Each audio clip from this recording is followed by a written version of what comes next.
ओम नमः शिवाय। हर हर महादेव। आप सभी को सोमवार व्रत की हार्दिक शुभकामनाएं।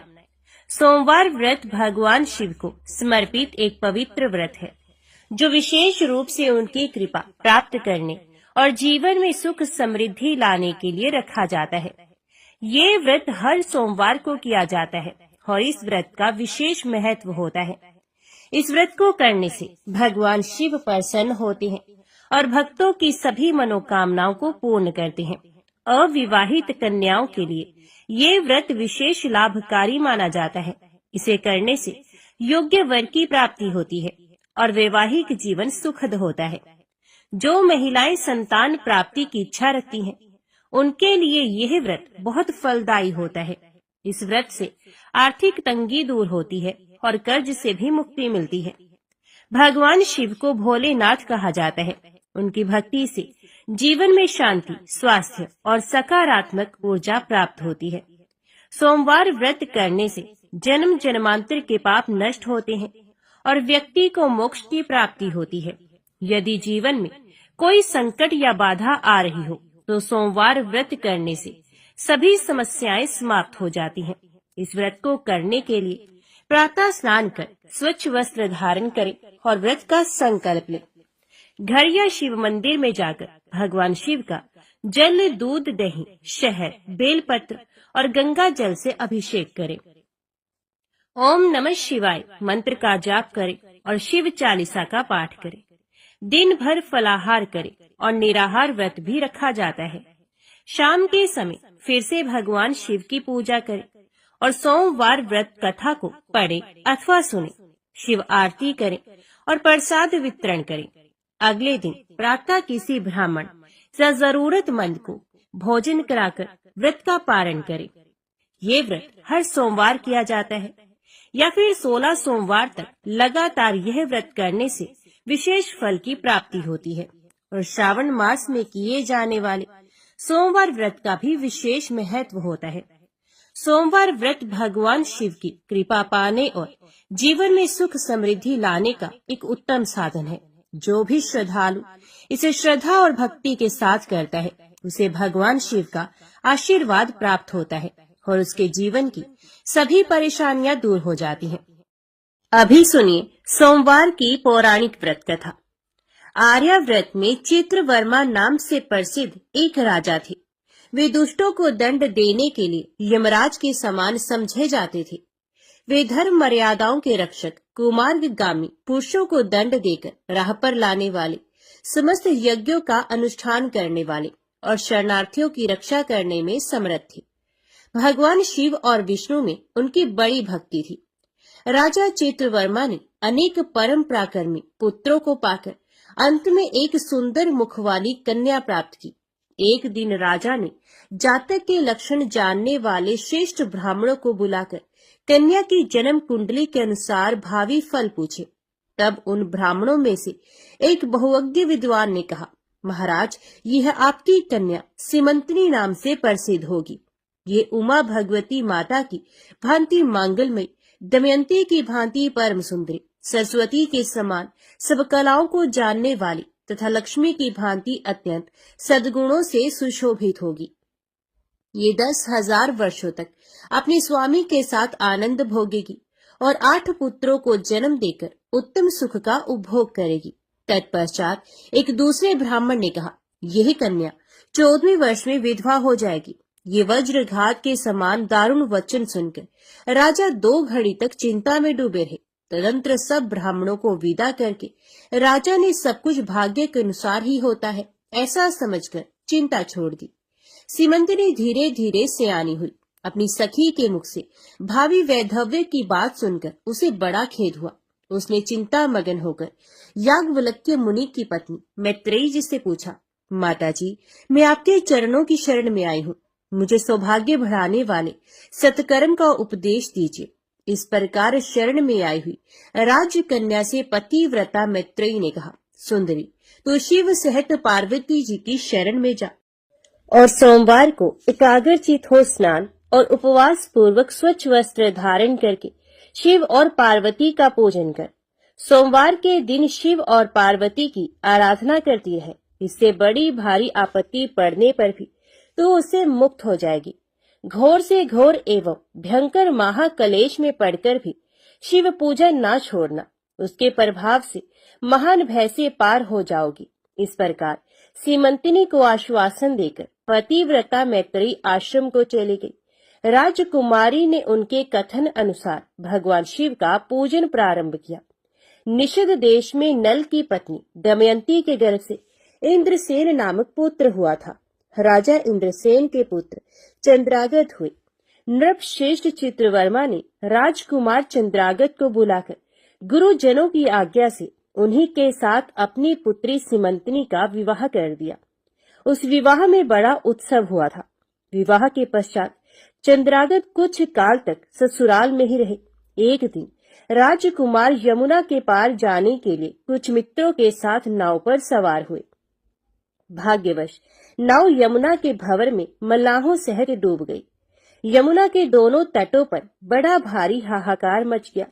इस दुर्घटना को देखने वाले समस्त सैनिकों के विलाप से सारा आकाश मंडल गूंज उठा। डूबने वालों में से कुछ तो मर गए और कुछ ग्राहों के पेट में चले गए तथा राजकुमार आदि कुछ लोग उस महाजाल में अदृश्य हो गए। ये समाचार सुनकर राजा चित्रवर्मा बड़े व्याकुल हुए और यमुना के किनारे आकर मूर्छित होकर गिर पड़े। सीमंतिनी ने भी जब ये समाचार सुना तब वह अचेत होकर धरती पर गिर पड़ी। राजा इंद्रसेन भी अपने पुत्र के डूबने का समाचार पाकर रानियों सहित बहुत दुखी हुए और सुध बुद्ध खोकर गिर पड़े। तदंतर बड़े बूढ़ों के समझाने पर राजा चित्रवर्मा धीरे धीरे नगर में आए और उन्होंने अपनी पुत्री को धीरज बंधाया। राजा चित्रवर्मा ने जल में डूबे हुए अपने दामाद का औधर देही कृत्य वहां आए हुए उनके बंधु बांधवों से करवाया। पतिव्रता सीमंतिनी ने चीता में बैठकर पतिलोक में जाने का विचार किया, किंतु उसके पिता ने स्नेहवश उसे रोक लिया। तब वे विधवा जीवन व्यतीत करने लगी। मुनि पत्नी मैत्रेयी ने जिस शुभ सोमवार व्रत का उपदेश दिया था, उसे सदाचार परायणा सीमंतिनी ने विधवा होने पर भी नहीं छोड़ा। इस प्रकार 14वें वर्ष की आयु में अत्यंत दारुण दुख पाकर वे भगवान शिव के चरणार विंदों का चिंतन करने लगी। शिव की आराधना करते करते उसके 3 वर्ष व्यतीत हो गए। उधर पुत्र शोक से उन्मत्त हुए राजा इंद्रसेन को बलपूर्वक दबाकर उनके भाइयों ने सारा राज्य छीन लिया और उन्हें पत्नी सहित पकड़कर कारागृह में डाल दिया। इंद्रसेन के पुत्र चंद्रागत यमुना के जल में डूबने पर नीचे नीचे गहराई में उतरने लगे। बहुत नीचे जाने पर उन्होंने नाग वधुओं को जल क्रीड़ा में निमग्न देखा। राजकुमार को देखकर वे भी विस्मित हुए और उन्हें पाताल लोक में ले गए। वहां चंद्रागत ने तक्षक नाग के परम अद्भुत रमणीय नगर में प्रवेश किया और इंद्र भवन के समान मनोहर एक सुंदर महल देखा, जो बड़े बड़े रत्नों की प्रकाशमान किरणों से उद्दीप्त हो रहा था। भगवान सूर्य के समान तेजस्वी तक्षक नाग को सभा भवन में विराजमान देख परम बुद्धिमान राजकुमार ने प्रणाम किया और हाथ जोड़कर खड़े हो गए। तक्षक के तेज से उनके नेत्र चौंधे आ गए। नागराज ने भी मनोरम राजकुमार को देखकर उन नागिनों से पूछा, ये कौन है और कहां से आया है? उन्होंने उत्तर दिया, हमने इसे यमुना जल में देखा है और इसके कुल तथा नाम का परिचय न होने के कारण आपके पास ले आई हैं। तब तक्षक ने राजकुमार से पूछा, तुम किसके पुत्र हो, कौन हो, कौन सा तुम्हारा देश है और यहाँ पर तुम्हारा कैसे आगमन हुआ है? राजपुत्र ने कहा, भूमंडल में निषद नाम से प्रसिद्ध एक देश है। उसके स्वामी राजा नल महायशस्वी हो गए हैं। वे पुण्य श्लोक माने जाते हैं। उनके पुत्र इंद्रसेन हुए और इंद्रसेन का पुत्र मैं हुआ। मेरा नाम चंद्रागत है। मैं अभी नूतन विवाह करके ससुराल में ही टिका था और यमुना जी के जल में विहार करता हुआ देव की प्रेरणा से डूब गया। ये नाग पत्नियां मुझे आपके पास ले आई हैं। जन्मांतर के उपार्जित पुण्यों के प्रभाव से यहाँ मैंने आपके चरणार विंदों का दर्शन किया है। आज मैं धन्य हूँ। मेरे माता पिता कृतार्थ हो गए, क्योंकि आपने दया करके मेरी ओर देखा और मुझसे वार्तालाप किया है। इस प्रकार अत्यंत मनोहर उदारता पूर्ण वचन सुनकर तक्षक ने कहा, राजकुमार, तुम भय न करो, धैर्य रखो और बताओ, तुम संपूर्ण देवताओं में किसकी पूजा करते हो? राजकुमार ने कहा, जो संपूर्ण देवों में महादेव कहे जाते हैं, उन्हीं विश्वात्मा उमापति भगवान शिव की मैं पूजा करता हूँ, जो विधाता के भी विधाता, कारणों के भी कारण और तेजों में सर्वोत्कृष्ट तेज है।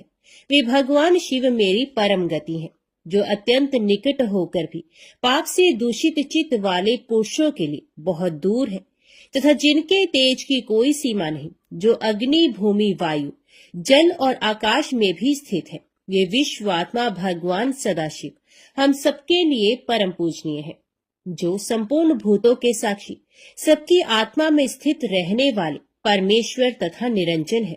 संपूर्ण संसार जिनकी इच्छा के अधीन है, मैं उन भगवान शिव की पूजा करता हूँ।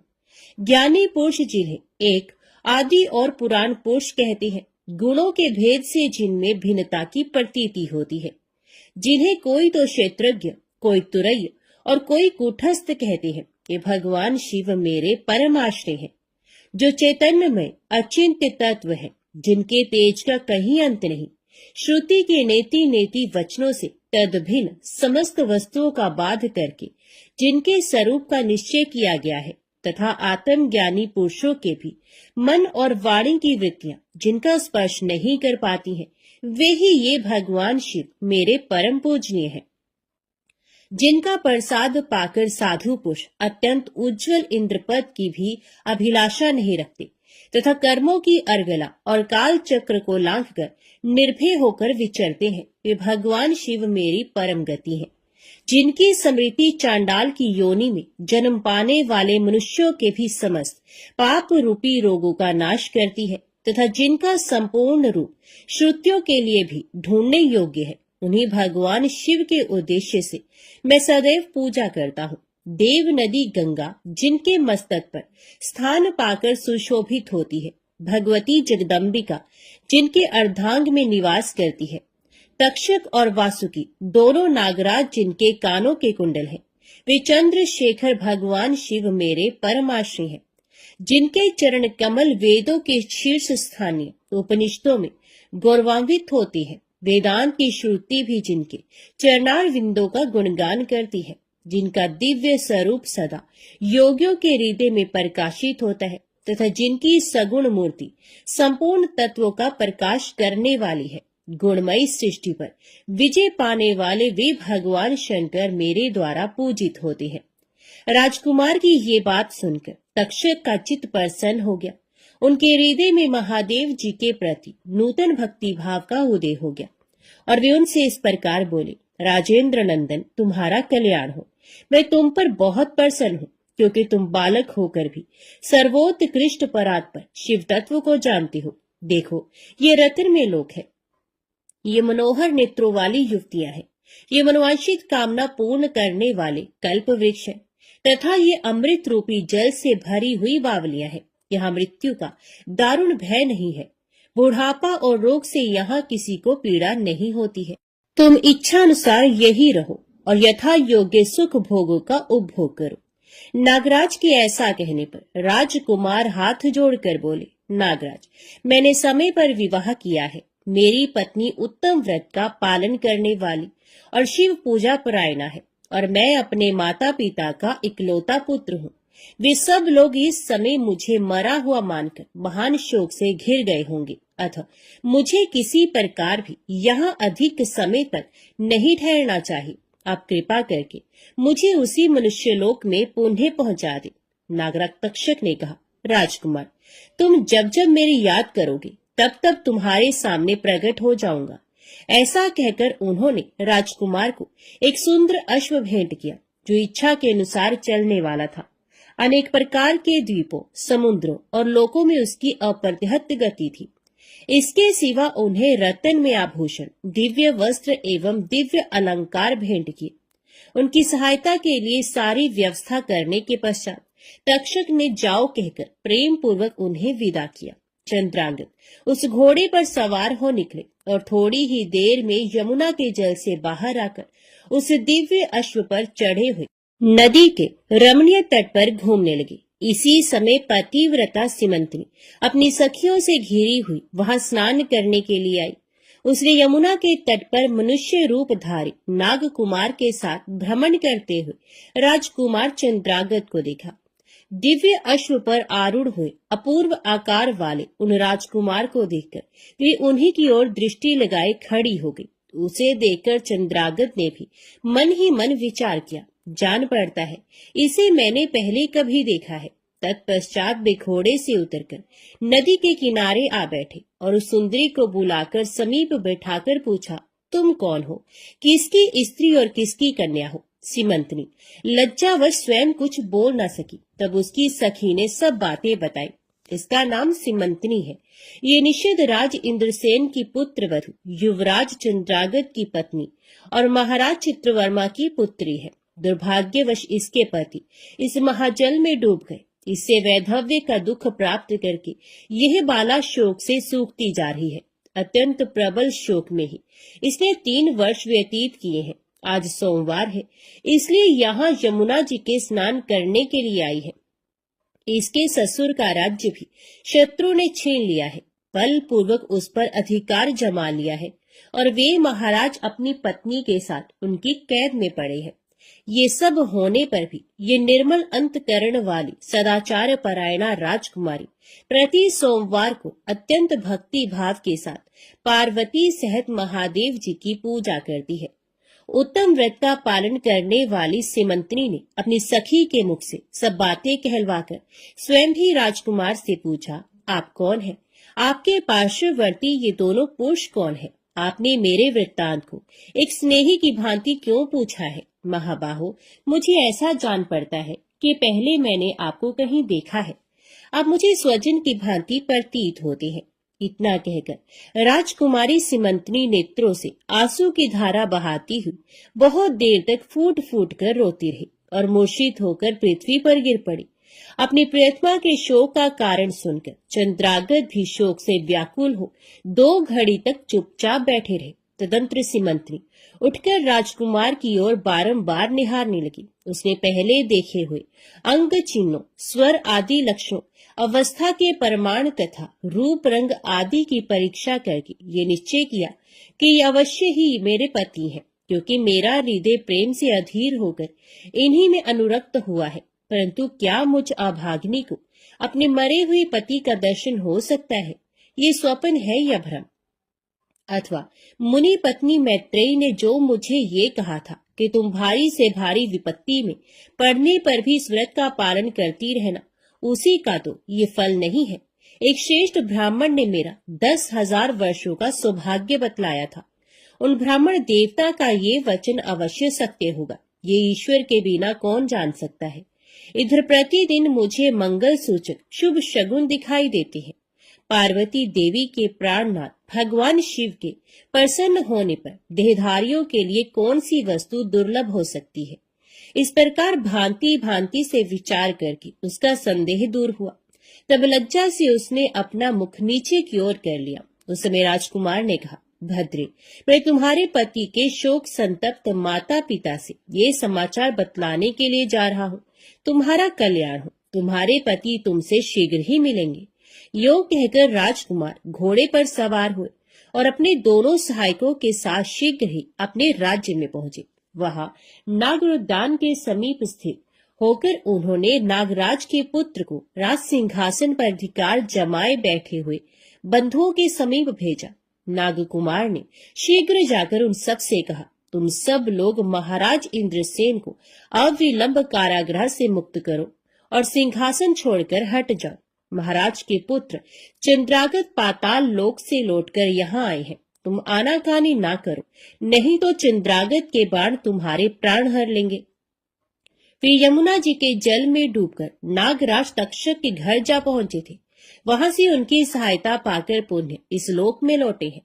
नागकुमार की कही हुई ये सारी बातें सुनकर शत्रुओं ने भी बहुत अच्छा कहकर उनकी आज्ञा स्वीकार की और महाराज इंद्रसेन को उनके खोए हुए पुत्र के पुनः लौट आने का समाचार बताकर उनका सिंहासन उन्हें लौटा दिया।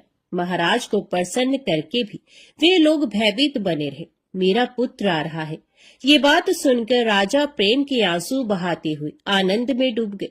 यही दशा महारानी की भी थी। तदंतर सब नागरिक, वृद्ध, मंत्री और पुरोहित आगे जाकर चंद्रागत से मिले और उन्हें हृदय से लगाकर महाराज के समीप ले आए। अपने भवन में प्रवेश करके अश्रु वर्षा करते हुए राजकुमार ने माता पिता के चरणों में प्रणाम किया।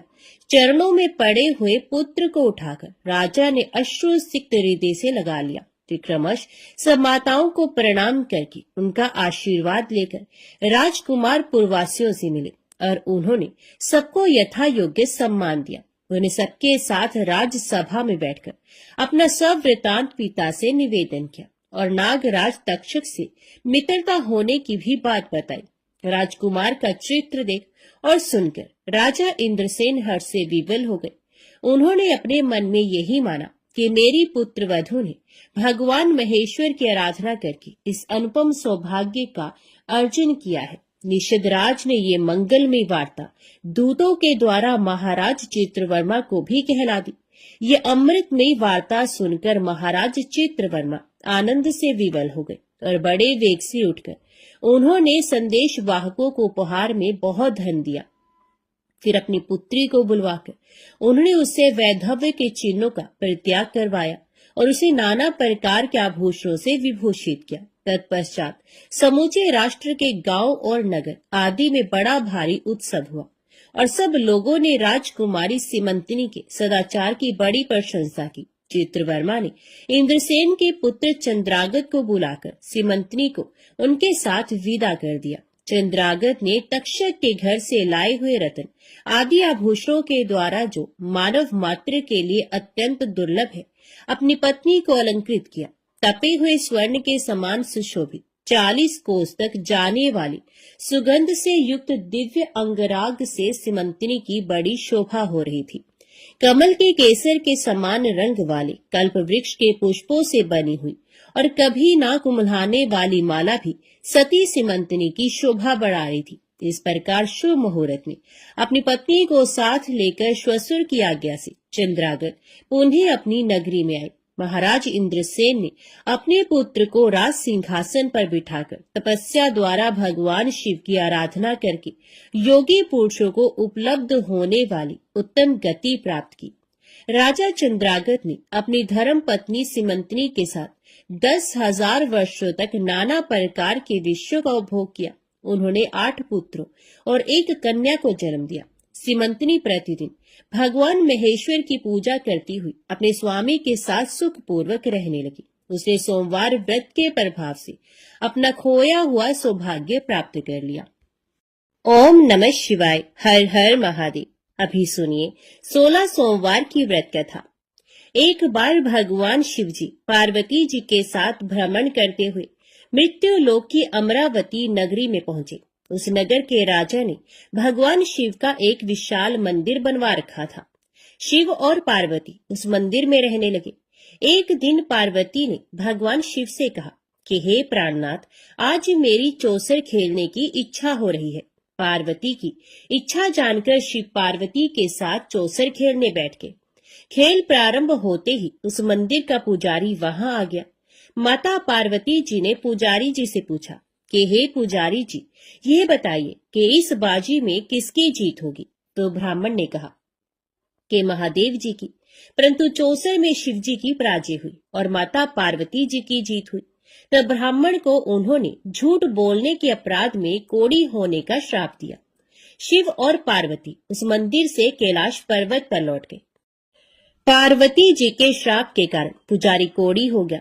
नगर के स्त्री पुरुष उस पुजारी की परछाई से भी दूर दूर रहने लगे। कुछ लोगों ने राजा से पुजारी के कोढ़ी हो जाने की शिकायत की, तो राजा ने किसी पाप के कारण पुजारी के कोढ़ी हो जाने का विचार कर उस मंदिर से निकलवा दिया।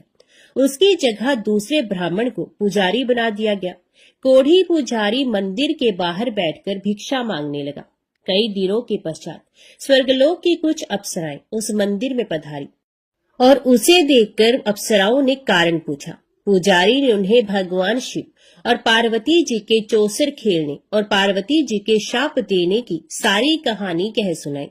तब अप्सराओं ने पुजारी से 16 सोमवार का विधिवत व्रत रखने को कहा। पुजारी द्वारा पूजन विधि पूछने पर अप्सराओं ने कहा, सोमवार के दिन सूर्य उदय से पहले उठकर स्नान आदि से निवृत्त होकर स्वच्छ वस्त्र पहनकर आधा सेर गेहूं का आटा लेकर उसके 3 अंग बनाना, फिर घी का दीपक जलाकर गुड़ नैवेद्य बेलपत्र चंदन अक्षत फूल जनेऊ का जोड़ा लेकर प्रदोष काल में भगवान शिव की पूजा अर्चना करना।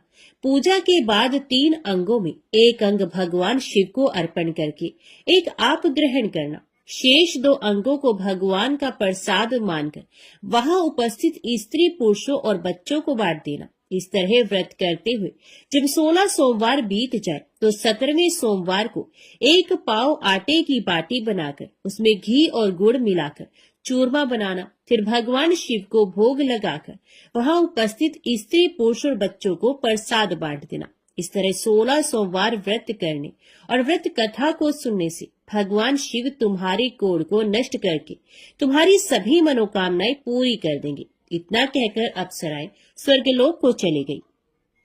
पुजारी ने अप्सराओं के कथन अनुसार 16 सोमवार का विधिवत व्रत किया। फलस्वरूप भगवान शिव की अनुकंपा से उसका कोढ़ नष्ट हो गया।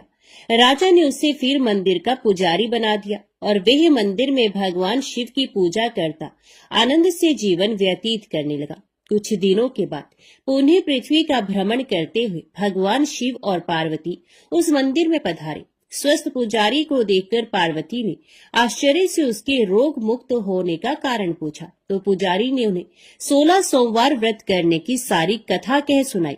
पार्वती जी भी व्रत की बात सुनकर बहुत प्रसन्न हुई और उन्होंने पुजारी से उसकी विधि पूछकर स्वयं 16 सोमवार का व्रत प्रारंभ किया। पार्वती जी उन दिनों अपने पुत्र कार्तिकेय के नाराज होकर दूर चले जाने से बहुत चिंतित रहती थी।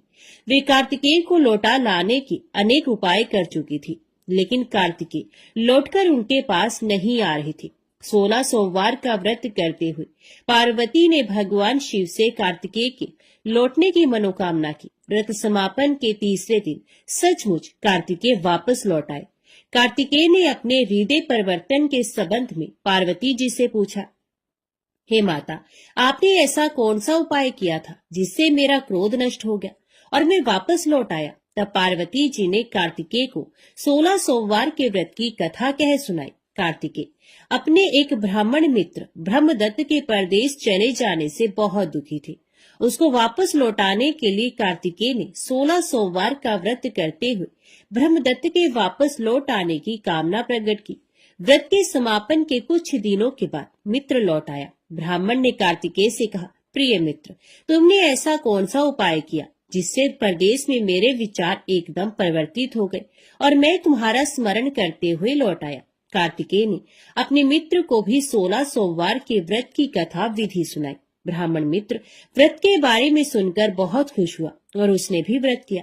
16 सोमवार व्रत का समापन करने के बाद ब्रह्मदत्त विदेश यात्रा पर निकला। वह नगर के राजा हर्षवर्धन की बेटी राजकुमारी गुंजन का स्वयंवर हो रहा था। वहां के राजा ने प्रतिज्ञा की थी कि एक हथिनी यह माला जिसके गले में डालेगी वे अपनी पुत्री का विवाह उसी से करेगा। ब्राह्मण भी उत्सुकतावश महल में चला गया। वहां कई राज्यों के राजकुमार बैठे थे।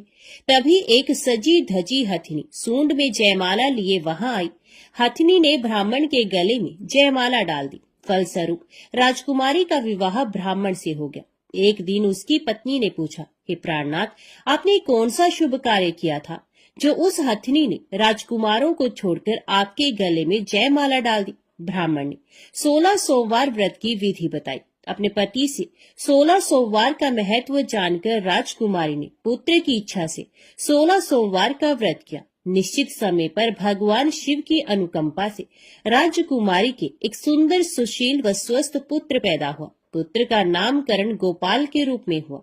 बड़ा होने पर पुत्र गोपाल ने भी माँ से एक दिन प्रश्न किया कि मैंने तुम्हारे ही घर में जन्म लिया, इसका क्या कारण है? माता गुंजन ने पुत्र को 16 सोमवार व्रत की जानकारी दी। व्रत का महत्व जानकर गोपाल ने भी व्रत करने का संकल्प किया। गोपाल जब 16 वर्ष का हुआ तो उसने राज्य पाने की इच्छा से 16 सोमवार का विधिवत व्रत किया। व्रत समापन के बाद गोपाल घूमने के लिए समीप के नगर में गया। वहां के वृद्ध राजा ने गोपाल को पसंद किया और बहुत धूमधाम से अपनी पुत्री राजकुमारी मंगला का विवाह गोपाल के साथ कर दिया। 16 सोमवार के व्रत करने से गोपाल महल में पहुंचकर आनंद से रहने लगा। 2 वर्ष बाद वृद्ध राजा का निधन हो गया तो गोपाल को उस नगर का राजा बना दिया गया। इस तरह 16 सोमवार व्रत करने से गोपाल की राज्य पाने की इच्छा पूर्ण हुई। राजा बनने के बाद भी वे विधिवत 16 सोमवार का व्रत करता रहा। व्रत के समापन पर 17वें सोमवार को गोपाल ने अपनी पत्नी मंगला से कहा कि व्रत की सारी सामग्री लेकर वे समीप के शिव मंदिर में पहुंचे। पति की आज्ञा का उल्लंघन करके सेवकों द्वारा पूजा की सामग्री मंदिर में भेज दी, स्वयं मंदिर नहीं गई। जब राजा ने भगवान शिव की पूजा पूरी की तो आकाशवाणी हुई, हे राजन, तेरी रानी ने 16 सोमवार व्रत का अनादर किया है, सो रानी को महल से निकाल दे, नहीं तो तेरा सब वैभव नष्ट हो जाएगा। आकाशवाणी सुनकर उसने तुरंत महल में पहुंचकर अपने सैनिकों को आदेश दिया कि रानी को दूर किसी नगर में छोड़ाओ। सैनिकों ने राजा की आज्ञा का पालन करते हुए उसे तत्काल घर से निकाल दिया। रानी भूखी प्यासी उस नगर में भटकने लगी। रानी को उस नगर में एक बुढ़िया मिली। ये बुढ़िया सूत काट कर बाजार बेचने जा रही थी, लेकिन इस बुढ़िया से सूत उठ नहीं रहा था। बुढ़िया ने रानी से कहा, बेटी, यदि तुम मेरा सूत उठाकर बाजार तक पहुंचा दो और सूत बेचने में मेरी मदद करो तो मैं तुम्हें धन दूंगी। रानी ने बुढ़िया की बात मान ली, लेकिन जैसे ही रानी ने सूत की गठरी को हाथ लगाया तभी जोर की आंधी चली और गठरी खुल जाने से सारा सूत आंधी में उड़ गया। बुढ़िया ने उसे फटकार कर भगा दिया। रानी चलते चलते नगर में एक तेली के घर पहुंची। उस तेली ने तरस खाकर रानी को घर में रहने के लिए कह दिया, लेकिन तभी भगवान शिव के प्रकोप से तेली के तेल से भरे मटके एक एक करके फूटने लगे। तेली ने भी भगा दिया। भूख प्यास से व्याकुल रानी वहां से आगे गई और चल पड़ी। रानी ने एक नदी पर जल पीकर अपनी प्यास शांत करनी चाही तो नदी का जल उसके स्पर्श से सूख गया। अपने भाग्य को कोसती हुई रानी आगे चल दी। चलते चलते रानी एक जंगल में पहुंची। उस जंगल में एक तालाब था, उसमें निर्मल जल भरा हुआ था। निर्मल जल देखकर रानी की प्यास तेज हो गई, जल पीने लगी। रानी ने तालाब की सीढ़ियां उतरकर जैसे ही जल को स्पर्श किया तभी उस जल में असंख्य कीड़े उत्पन्न हो गए। रानी ने दुखी होकर उस गंदे जल को पीकर अपनी प्यास शांत की। रानी ने एक पेड़ की छाया में बैठकर कुछ देर आराम करना चाहा तो उस पेड़ के पत्ते पल भर में सूखकर बिखर गए। रानी दूसरे पेड़ के नीचे जाकर बैठी। जिस पेड़ के नीचे बैठती वही सूख जाता। वन और सरोवर की ये दशा देखकर वहां के गवाले बहुत हैरान हुए। गवाले रानी को समीप के मंदिर में पुजारी जी के पास ले गए। रानी के चेहरे को देखकर ही पुजारी जान गए कि रानी अवश्य किसी बड़े घर की है, भाग्य के कारण दर दर भटक रही है। पुजारी ने रानी से कहा, पुत्री, तुम कोई चिंता नहीं करो, मेरे साथ इस मंदिर में रहो, कुछ ही दिनों में सब ठीक हो जाएगा। पुजारी की बातों से रानी को बहुत सांत्वना मिली। रानी उस मंदिर में रहने लगी। रानी भोजन बनाती तो सब्जी जल जाती, आटे में कीड़े पड़ जाते, जल से बदबू आने लगती। पुजारी भी रानी के दुर्भाग्य से बहुत चिंतित होते हुए बोली, हे पुत्री, अवश्य ही तुझसे कोई अनुचित काम हुआ है जिसके कारण देवता तुझसे नाराज है और उनकी नाराजगी के कारण ही तुम्हारी ये दशा हुई है। पुजारी की बात सुनकर रानी ने अपने पति के आदेश पर मंदिर में ना जाकर शिव की पूजा नहीं करने की सारी कथा कह सुनाई। तो पुजारी ने कहा, अब तुम कोई चिंता मत करो, कल सोमवार है और कल से तुम 16 सोमवार के व्रत करना शुरू कर दो। भगवान शिव अवश्य तुम्हारे दोषों को क्षमा कर देंगे। पुजारी की बात मानकर रानी ने 16 सोमवार के व्रत प्रारंभ कर दिए। रानी सोमवार का व्रत करके शिव की विधिवत पूजा अर्चना की और व्रत कथा सुनने लगी। जब रानी ने 17वें सोमवार को विधिवत व्रत का समापन किया तो उधर उसके पति राजा के मन में रानी की याद आई। राजा ने तुरंत अपने सैनिकों को रानी को ढूंढकर लाने के लिए भेजा। रानी को ढूंढते हुए सैनिक मंदिर में पहुंचे और रानी से लौटकर चलने के लिए कहा। पुजारी ने सैनिकों से मना कर दिया और सैनिक निराश होकर लौट गए। उन्होंने लौटकर राजा को सारी बात बताई। राजा स्वयं उस मंदिर में पुजारी के पास पहुंचे और रानी को महल से निकाल देने के कारण पुजारी जी से क्षमा मांगी। पुजारी जी ने राजा से कहा, ये सब भगवान शिव के प्रकोप के कारण हुआ है, इतना कहकर रानी को विदा किया। राजा के साथ रानी महल में पहुंची। महल में बहुत खुशियां मनाई गई। पूरे नगर को सजाया गया। राजा ने ब्राह्मणों को अन्न, वस्त्र और धन का दान किया। नगर में निर्धनों को वस्त्र बांटे गए। रानी 16 सोमवार का व्रत करते हुए महल में आनंद पूर्वक रहने लगी। भगवान शिव की अनुकंपा से उसके जीवन में सुख ही सुख भर गए। 16 सोमवार के व्रत करने और कथा सुनने से मनुष्य की सभी मनोकामनाएं पूर्ण होती हैं और जीवन में किसी तरह की कमी नहीं होती है। स्त्री पुरुष आनंद पूर्वक जीवन यापन करते हुए मोक्ष को प्राप्त होती है। ओम नमः शिवाय। हर हर महादेव। अभी सुनिए शिव चालीसा पाठ। श्री गणेश गिरजा सुवन, मंगल मूल सुजान, कहत अयोध्या दास तुम, देहु अभय वरदान। जय गिरजापति दीन दयाला, सदा करत संतन प्रतिपाला। भाल चंद्रमा सोहत नीके, कानन कुंडल नाग फनीके। अंग गौर शिरगंग बहाय, मुंड माल तन छारे लगाए। वस्त्र खाल बागंबर सोहे, छवि को देख नाग मुनि मोहे। मैना मातु की होए दुलारी, बाम अंग सोहत शव न्यारी। कर त्रिशूल सोहत शव भारी, करत सदा शत्रुन शयकारी। नंदी गणेश सोहे तहि कैसे, सागर मध्य कमल है जैसे। कार्तिक शाम और गणराव, या छवि को कह जाते न गाओ। देवन जभी जाए पुकारा, तभी दुख प्रभु आप निवारा। किया उपद्रव तारक भारी, देवन सब मिल तुम्हें जुहारी। तुरत षडानन आप पठायो, लव निमेष में मार गिरायो। आप जलंधर असुर संहारा, सुयश तुम्हार विदित संसारा।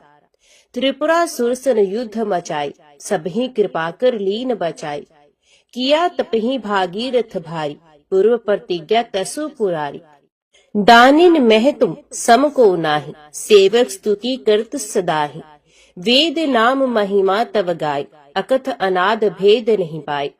प्रगट उधत मंथन तेज्वाला, जरे सुरासुर भय विहाला। किन्हीं दया तहि करी सहाय, नीलकंठ तब नाम कहाय। पूजन रामचंद्र जब कीन्हा, जीत के लंक विभीषण दीन्हा। सहस कमल में हो रहे धारी, किन्हीं परीक्षा तभी पुरारी। एक कमल प्रभु राखे जोई, कमल न्यून पूजन चह सोई। कठिन भक्ति देखी प्रभु शंकर, भय प्रसन्न दिए इच्छत वर। जय जय जय अनंत अविनाशी, करत कृपा सबके घटवासी। दुष्ट सकल नित मोह सतावे, भ्रमत रहे मोह चैन न आवे। त्राही त्राही मैं नाथ पुकारूं, यह अवसर मोह आन उबारो। लै त्रिशूल शत्रुन को मारो, संकट से मोह आन उबारो। माता पिता भ्राता सब कोई, संकट में पूछत नहीं कोई। स्वामी एक है आस तुम्हारी, आय हरो अब संकट भारी। धन निर्धन को देत सदाही, जो कोई जांचे वो फल पाही। स्तुति कह विधि करो तुम्हारी, शंभो नाथ अब चूक हमारी। शंकर हो संकट के नाशन, मंगल कारण विघ्न विनाशन। योगी यतमुन ध्यान लगावे, नारद शारद शीश नवावे। नमो नमो जय नमो शिवाय, सुर ब्रह्मादिक पार न पाए। जो ये पाठ करे मन लाई, तापर होत है शंभु सहाय। ऋणिया जो कोई अधिकारी, पाठ करे सो पावन हारी। पुत्रहीन कर इच्छा कोई, निश्चय शिव परसाते ही होय। पंडित त्रयोदशी को लावे, ध्यान पूर्वक होम करावे। त्रयोदशी व्रत करे हमेशा, तन्नहि ताके रहे कलेशा। धूप दीप नैवेद्य चढ़ावे, शंकर सम्मुख पाठ सुनावे। जन्म जन्म के पाप नसावे, अंतवास शिवपुर में जावे। कहे अयोध्या आस तुम्हारी, जान सकल दुख हरी हमारी। नित्य नेम कर प्रातः ही, पाठ करो चालीसा। तुम मेरी मनोकामना पूर्ण करो जगदीश। मकसर छठे मत ऋतु, संवत 64 जान। स्तुति चालीसा शिव ही, पूर्ण कीन कल्याण। ओम नमः शिवाय। हर हर महादेव। अभी सुनते हैं भगवान भोलेनाथ की आरती। जय शिव ओंकारा, प्रभु जय शिव ओंकारा। ब्रह्मा विष्णु सदा शिव, अर्धांगी धारा। ओम जय शिव ओंकारा। एकानन चतुरानन पंचानन राजे, हंसासन गरुड़ासन वृषवाहन साजे। ओम जय शिव ओंकारा। दो भुज चार चतुर्भुज, 10 भुज अति सोहे, त्रिगुण रूप निरखता त्रिभुवन जन मोहे। ओम जय शिव ओंकारा। अक्षमाला बनमाला रुंडमाला धारी, चंदन मृग मद सोहे भाले शशिधारी। ओम जय शिव ओंकारा। श्वेतांबर पीतांबर बाघांबर अंगे, सनकादिक गरुणादिक भूतादिक संगे। ओम जय शिव ओंकारा। करके मध्य कमंडलू चक्र त्रिशूल धरता, जग करता जग भरता जग संहार करता। ओम जय शिव ओंकारा। ब्रह्मा विष्णु सदाशिव जानत अविवेका, प्रणवाक्षर मध्य ये तीनों एका। ओम जय शिव ओंकारा। काशी में विश्वनाथ विराजत नंदी ब्रह्मचारी, नित उठ भोग लगावत महिमा अति भारी। ओम जय शिव ओंकारा। त्रिगुण शिव जी की आरती जो कोई नर गावे, कहत शिवानंद स्वामी मनवांछित फल पावे। ओम जय शिव ओंकारा। ओम जय शिव ओंकारा। स्वामी हरि शिव ओंकारा। ब्रह्मा विष्णु सदाशिव अर्धांगी धारा। ओम जय शिव ओंकारा। ओम नमः शिवाय। हर हर महादेव। आज की वीडियो में इतना ही। उम्मीद करती हूँ वीडियो आपको पसंद आई होगी। वीडियो पसंद आई हो तो वीडियो को लाइक और चैनल को सब्सक्राइब जरूर कीजिएगा।